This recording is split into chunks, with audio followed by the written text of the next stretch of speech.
Hello,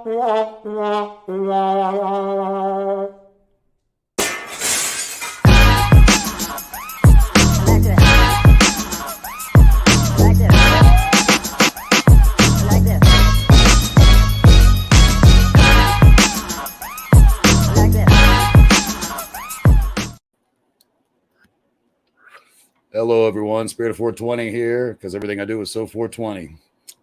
And that's pretty much my whole life. So, hope everyone's having a good evening. Hope everybody is feeling well, doing well, having a nice, positive, groovy Saturday, if you will. I know I am, with the exception of a couple of things, but life is going to throw you hurdles, and all you can do is learn how to jump higher and higher.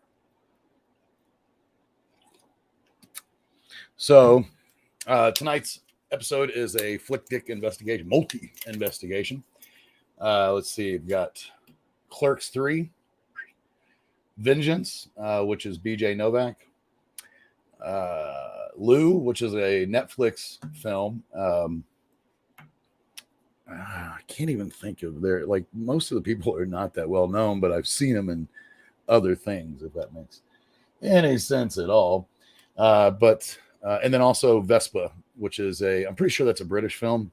That was excellent. But before I get into the investigations, I would like to address, right now is a time my nose is literally itching. How cool is that for life? Right now is a time of change for me, and I got a lot of things going on, and for the most part, it all feels very good. There's stress involved, and I'll go over that in a minute. But as most of you know, I was fired. It'll be 3 weeks this Monday. And, all I can tell you is that the road just after that has been incredible. I met Friday morning with not only my tax attorney, but a close friend, confidant, and he wants to invest in the company. He's going to invest in the company. And when I say that, I probably should have finished the thought. I was fired, and I immediately, and in fact, I'd actually already started the company, but I immediately started the company up and got it up and running, like actually up and running, with a business plan, with some calls to action and things that we are going to do. I know that we're going to do well, and I know a lot of people are telling me, "Oh man, this is the worst time to open up a new company." Listen, new companies open up every single day, no matter what the economic climate. And depending on that climate, and you know how to use it, then that's all there is to it. You either go with that flow or you don't. But people are still buying even in a down economy. And in fact, the one thing that they still buy quite frequently is marketing. My coffee's damn cold, which is crazy. It's always hot as hell from that. My little blue tumbler. I think my wife kind of blew it on that one. I have a feeling she let it sit and get cold before she put it into the tumbler. The warm keeper. Anywho, Akibu got an investor. That changes the ball game. It takes the pressure off of, how am I going to make it in the interim?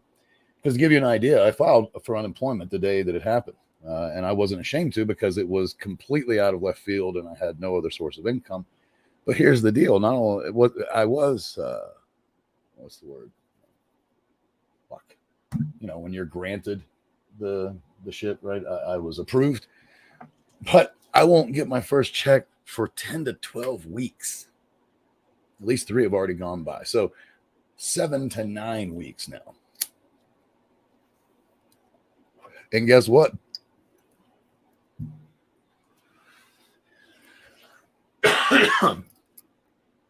They're not going to give it all to me in a lump sum. No sirree, dick.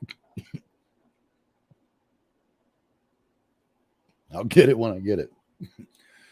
One check, 1 week at a time, even if they owe me $8,000. That's awesome. Just moving right along. I do have It's getting hot. Let's just say I have a lot of plans for Spirit of 420, as well as Acubu, and Dank.tube is not going anywhere. And what I mean by that is it's not moving forward, but it's not leaving. Excuse me. I will be coming back to that. It's kind of in a state of hiatus, although it still is working and everything on there works. You can still go and use the site, although I haven't been able to market it, but that's coming.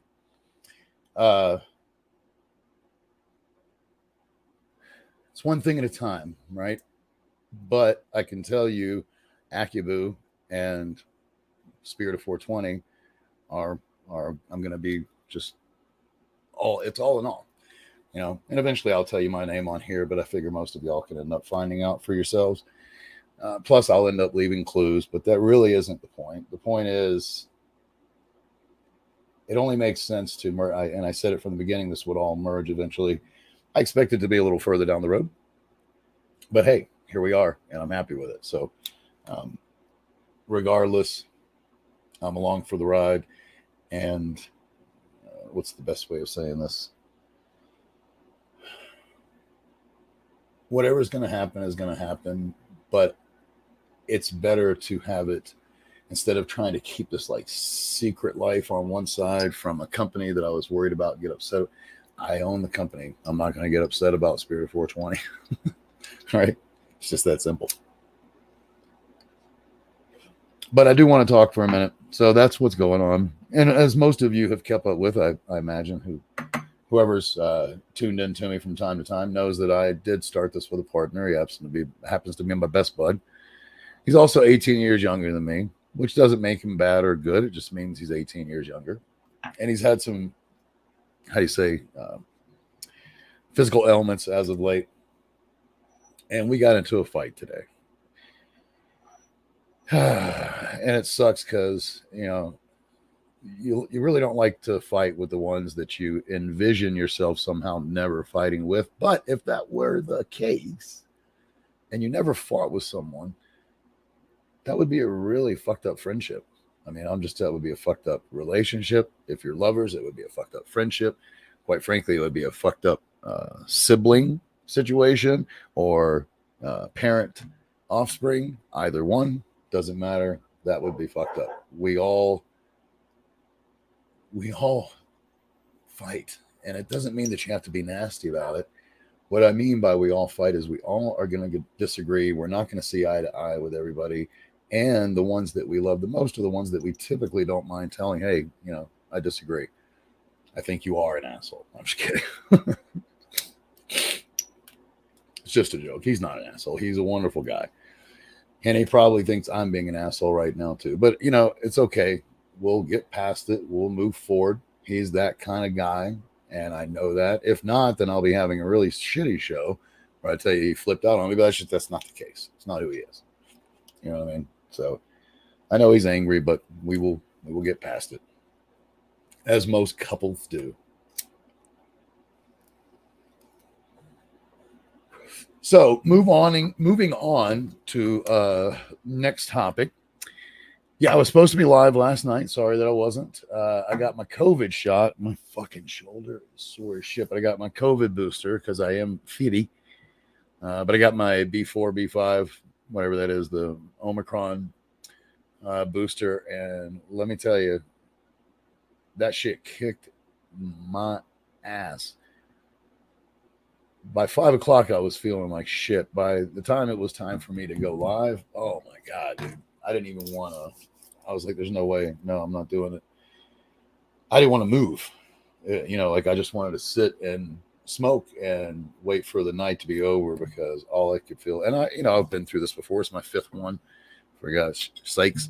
So I knew that it was, a limited time. I'm still a little grog now, but I was obviously good enough. I took a shower and I was good enough to come on live. I'm probably a little, loopy. I will say that, because I've taken some meds to help me feel better. And not just Kratom, cannabis. I thought you'd like that. Or Cantum. No, I like Kratom.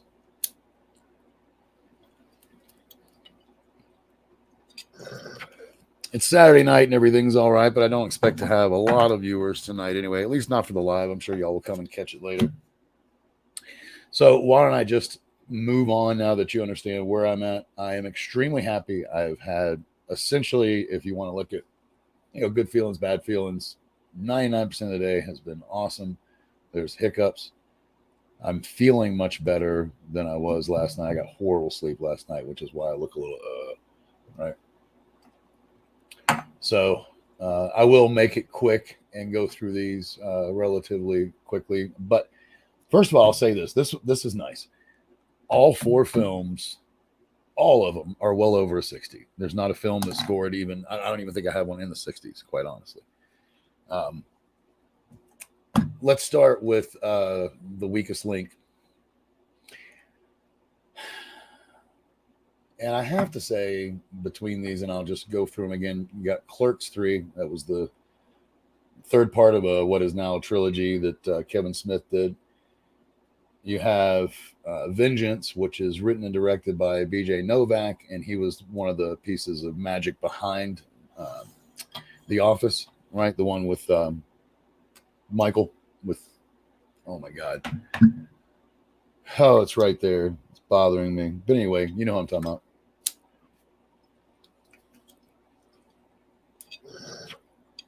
Next,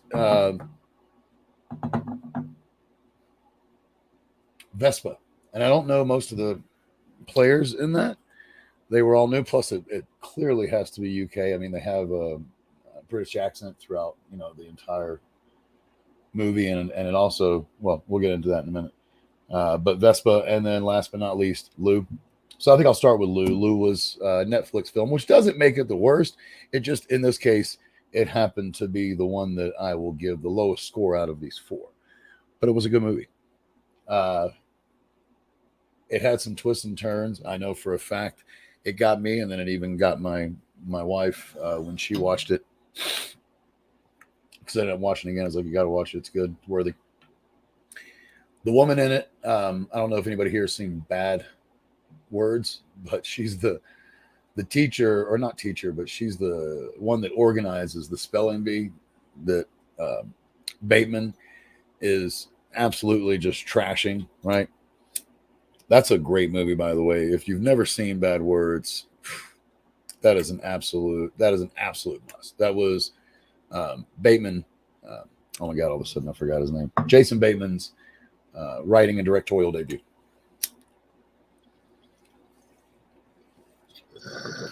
And he's I mean, dude, wrote, directed, starred, produced. That is his film, and it's a fucking home run. I fucking laugh my ass off. I know that you're like, dude, that's not the movies you're supposed to be going over right now. But let me put it to you like this. After watching that woman in that role, that's one of the reasons I was impressed with Lou, because she was a completely different character, and not everybody actually has the ability to do that. You think all actors are actors. Yeah, but a lot of them can really only play the same kind of person over and over, and just with a different name and different lines. That's a reason that certain actors get typecast, right? Because they really can't do anything else. Not the case for her. And then the guy that starred in both Devil and Prometheus, in Prometheus, he was what's her face's partner, the 2 scientists. He was that one. So he's in it. I can't remember his name, but he was also in Devil, the elevator movie. He was pretty good. He could have been better, but overall, as an independent, I would say I give him about a 75. I mean, there was room for improvement, but overall, 75. She, on the other hand, I would give. Oh, there was who was that? Yeah, this is probably back before something else time, but the dude from 30 something was in it as the sheriff. That was hysterical. He was awesome. Hey. How's it going, Princess Butterslut? Buttercup. Just teasing. What was the? Trying to think of what else that guy's in, but that's like the only thing I can remember is 30 something.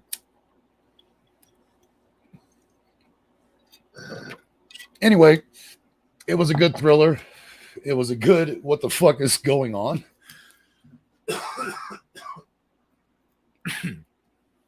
Because I will say, for like the first 20 minutes, which was captivating, it only made me want to watch it more. But I really didn't understand what was going on. But it was sleek and succinct enough to keep my interest to go, okay, but I want to know. I mean, you're building ideas, but quite frankly, it was, they kept you in good suspense for a while. And I mean, I don't like to give it away, but let's just say it's one of those movies that has to do with the CIA. You know what I mean? So, Lou, overall, I'll say overall, I'll give Lou a 77. That was good. 77 out of 100 trees. It's good, enjoyable. I actually ended up watching it twice inside of like 2 weeks. And if a movie can captivate you and keep your interest twice, that's always a good sign, right? Like, especially right after you just saw it. Next. Who's the next lowest score? Well, you know what? I'm going to have to go with Kevin Smith's Clerks 3.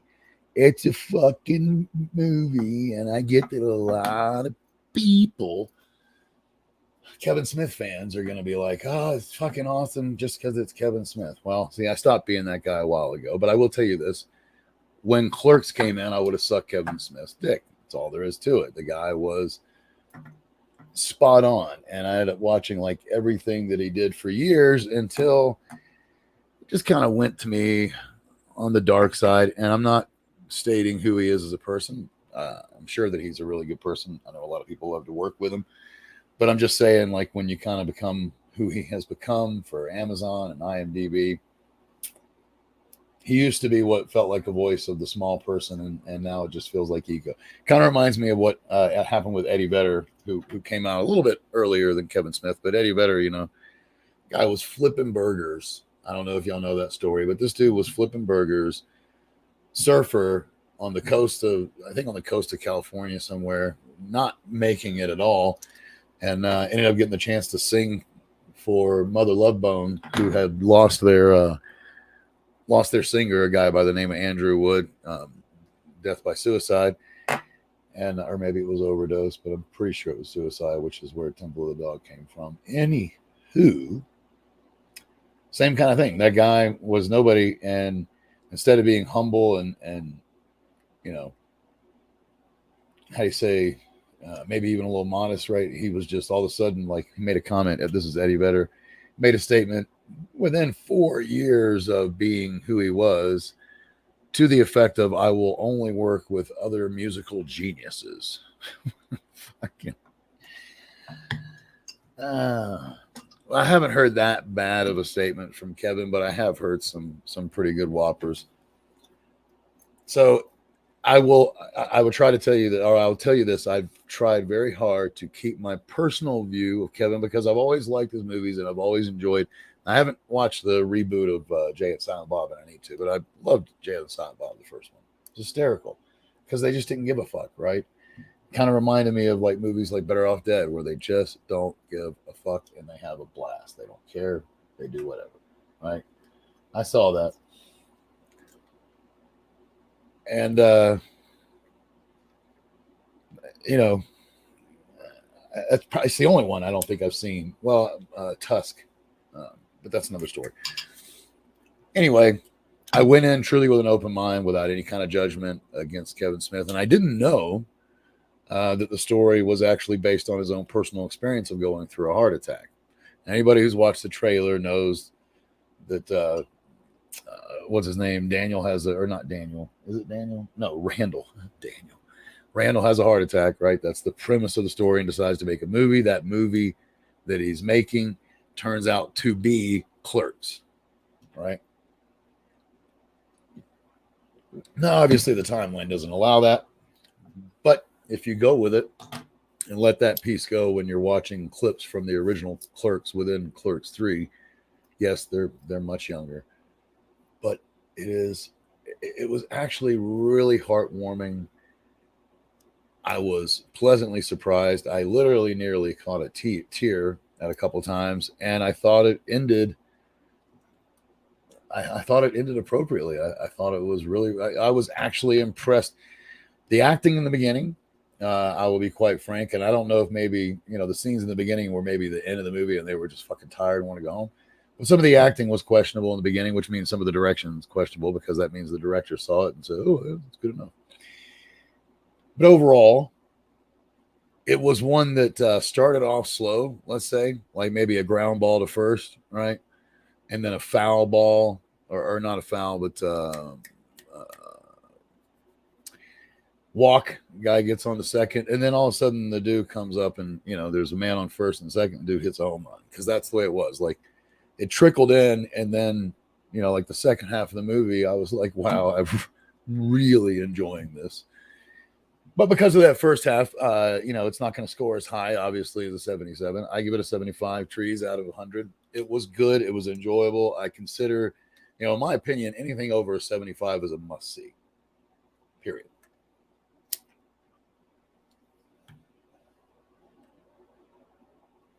So all four of these that I'm talking about right now are must sees, right?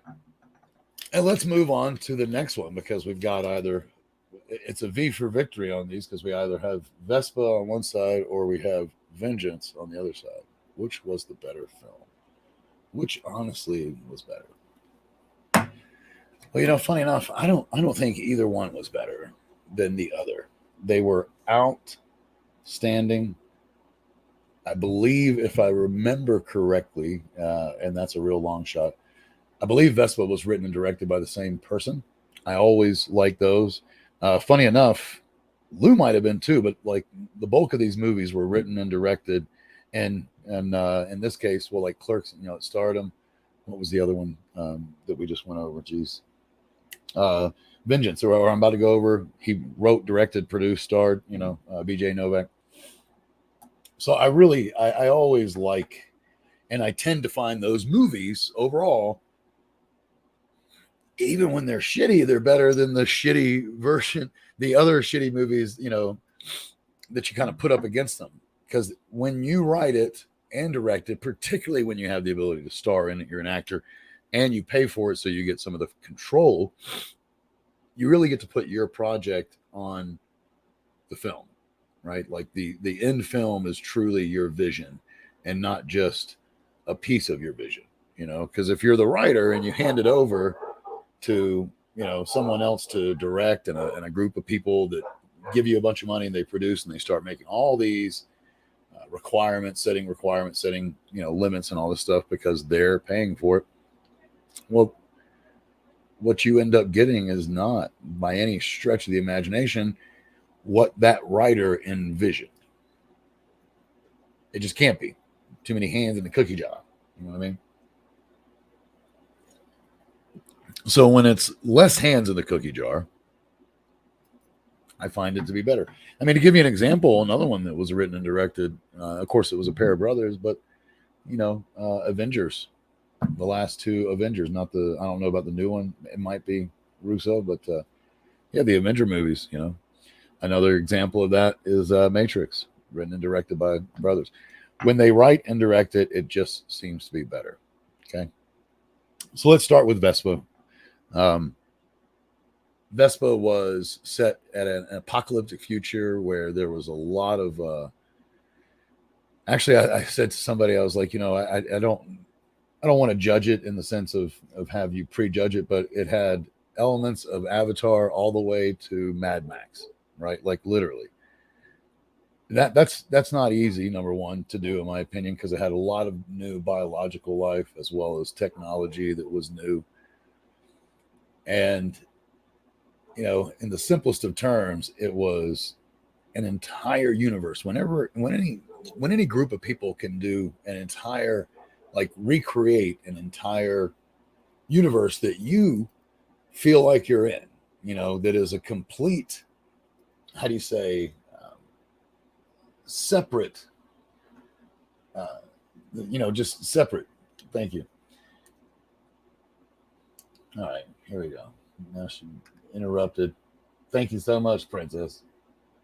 But I'm just going to do the one because I got the little flick dick up in the corner, if you notice. And this is a flick dick, so we'll just leave it there. whenever you can actually create an entire universe that takes you away. I mean, another great example of that, and I won't go into it right now, the City of Lost Children. I'm sorry. I apologize.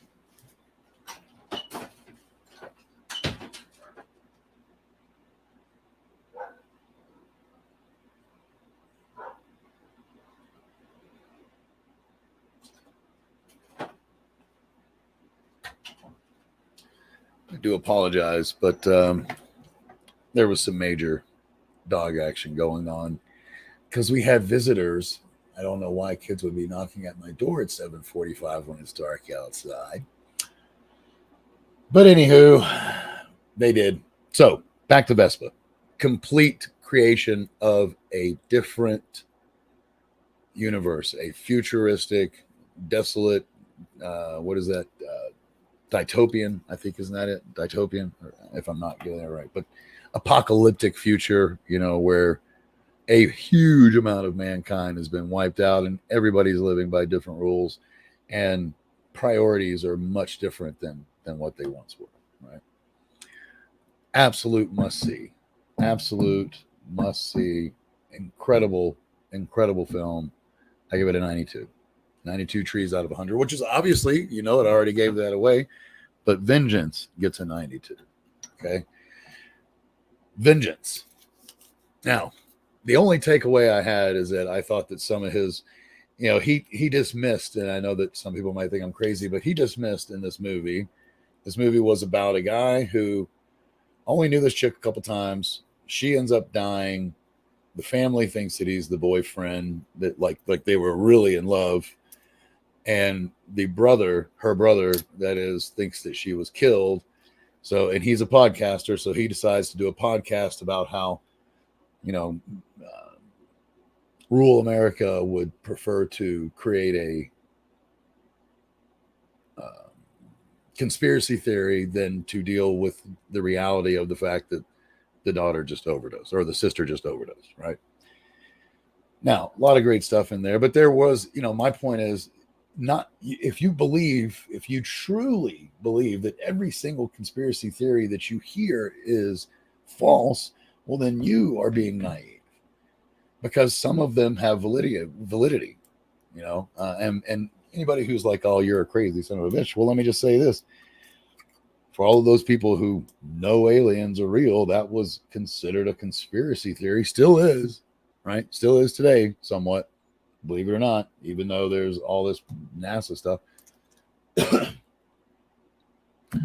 My only point is sometimes when things, because many times a lot of stuff on, what's the word? A lot of conspiracy theories will deal with fringe science, right? Every bit of science at one point was fringe science and got to be what it is today. The first time somebody, whatever the case may be, I was trying to think of a good example, but my mind is drawing a blank. First time a man drew a blank.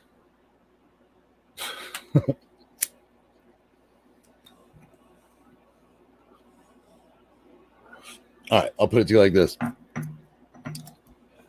Back in the day of the horse and buggy, right? The first person to be like, a horseless carriage. I'm like, fucking never work. That's what I mean. Fringe science. And then now cars are the norm, and now we're on the verge of flying cars, right? I'd say we're close to that.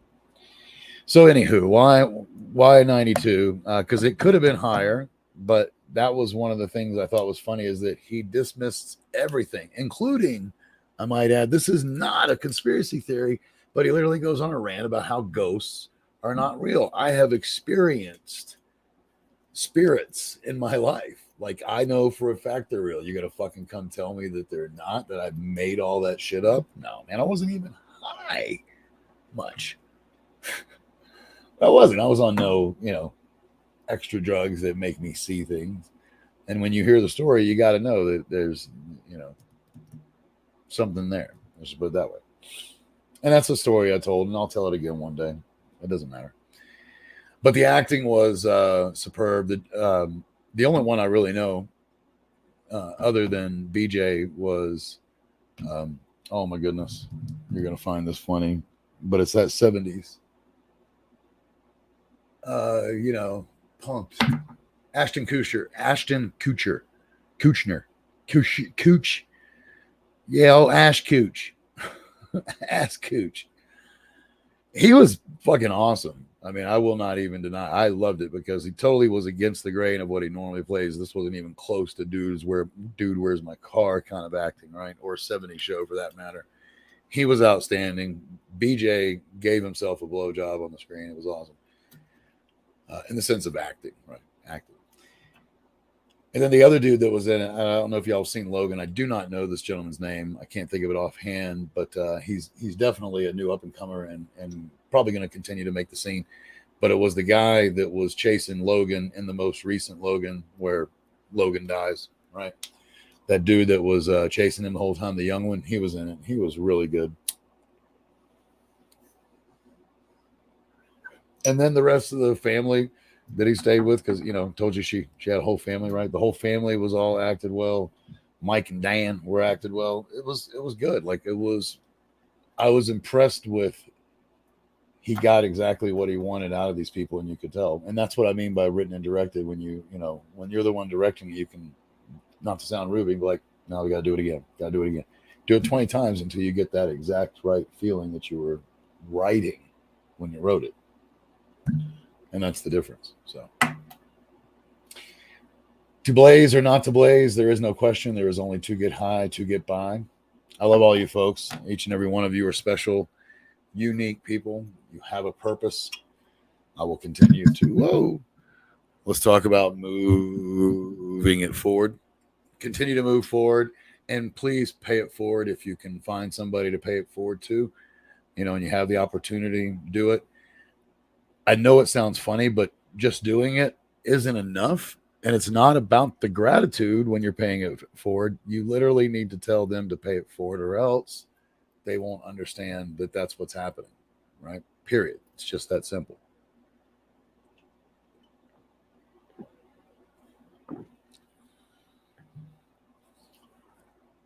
Every one of you have a purpose, and you all affect this world because of 6 degrees of separation, right?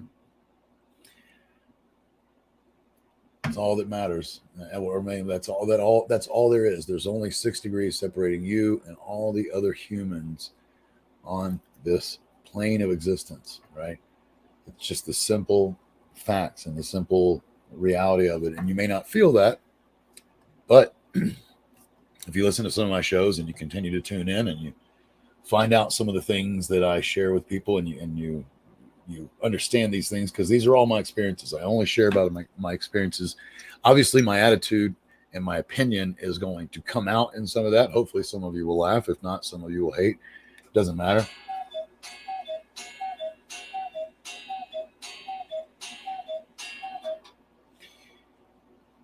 But I promise, as much as I have to learn from everybody I deal with every day, you can probably learn something from each and every video. And talk to me. Don't be afraid to. Hey, thanks a lot. What's up, Bone? Is that Bone Maiden? I love that. Like Iron Maiden, but Bone. That is fucking dope. Hey, I appreciate it. I don't know if you're a subscriber, but hopefully you'll subscribe and tune in, because all I have to share and everything that I discuss is all about positive, moving forward, being in the moment, loving one another. No, there's going to be bad times. There's going to be negative. That is the balance. There has to be. But when you start to see that, you'll understand that whenever any bad thing happens, it is usually the catalyst of something greater. And if it isn't, then you can make it that way. Period. Turn that frown upside down. That's a cheesy one, but the one I do love is every cloud has a silver lining. And I used to think that was bullshit, but it's actually not true, or it's not bullshit. It's 100. Absolutely. I've tested it. If you don't believe me, take all the bad things in your life. Here's a little exercise for those of you who want to take the time and self-reflect, right? Think about all those bad things in your life, and then think about the cause and effect of that situation happening to you. Like, ultimately, what did it cause? Because most significant negative nillies, negative things, whatever hurdles, whatever you want to call it, they invoke change, right?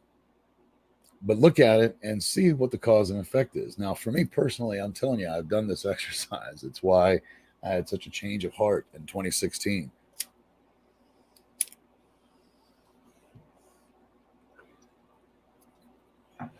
But every single bad thing for me has turned out to be the catalyst to a greater moment. And what I mean by catalyst is very simple. Had I not gone through that horrible thing, I wouldn't have gone to the great thing. It's just that simple. The great thing wouldn't have happened. It couldn't happen. It was a necessity, right? And on that same note, if you will, I do it backwards, right? And I look at the great things in my life and I track back to how did that happen? And inevitably, the same thing happens. Sometimes it's more than one if I keep going, like something that at the time I thought was negative and hurt and I was upset about had not happened, then that event was an impossibility. So think about that the next time you're having a tough day, because I promise it just means a better day is around the corner. I hope we all have a wonderful time tonight. Have a great evening. I will be back. I don't even know, but I'll be back next week, either Monday or Tuesday. I'll figure out what is today, 22nd. So that makes tomorrow's the 23rd, 24, 25. Okay, so Tuesday. I'll see everybody Tuesday. Have a wonderful weekend. God bless all of you. I mean that. Thank you for joining. To blaze or not to blaze, there is no question. There is only to get high, to get by. Peace. You